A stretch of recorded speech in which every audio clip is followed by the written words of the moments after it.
बसंतर पहिली स्पर्शरे आसिलेनी नुआ अतिथि मंगलाजोड़ी नलबण शुभिलानी विदेशागत पक्षी किचिरी मिचिरी।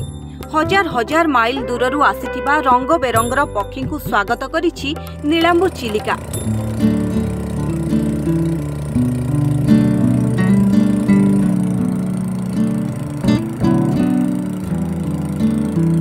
प्रतिवर्ष शीत आसिले साइबेरिया, मंगोलिया, ईरान भली विभिन्न देशरू नलबण को चली आसंती विदेशी पक्षी। आउ बेस किछि दिन अस्थायी भावे बसा बांधि दियंती पक्षी अभयारण्य नलबणरे।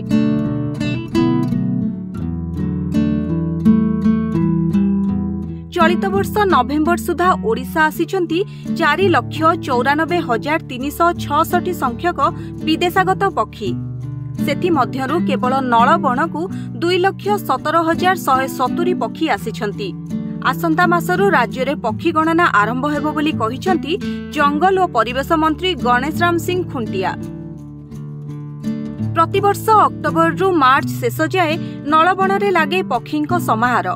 चिलिकार चतुपार्श्वरे थिबा मंगलाजोड़ी, बालीपाटपुर, नईरी, बौलाबंध, बड़गोठ, नलबण भली विभिन्न जलाशय रे पक्षी माने देखा जाई थांती।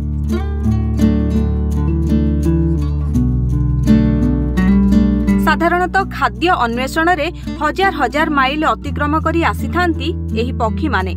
तेणु 21टी अस्थायी पक्षी सुरक्षा शिविर सह 2टी भ्राम्यमाण दल गठन करा जाई पक्षी मानकु सुरक्षा दिया जाउछि। प्रति शिविर रे 3 जण स्थानीय युवक एवं जणे वनरक्षीक द्वारा दिवारात्र प्रहरा दिया जाउछि बोली कहिसंती जंगल और परिवेश मंत्री। ब्यूरो रिपोर्ट, आ ओडिशा।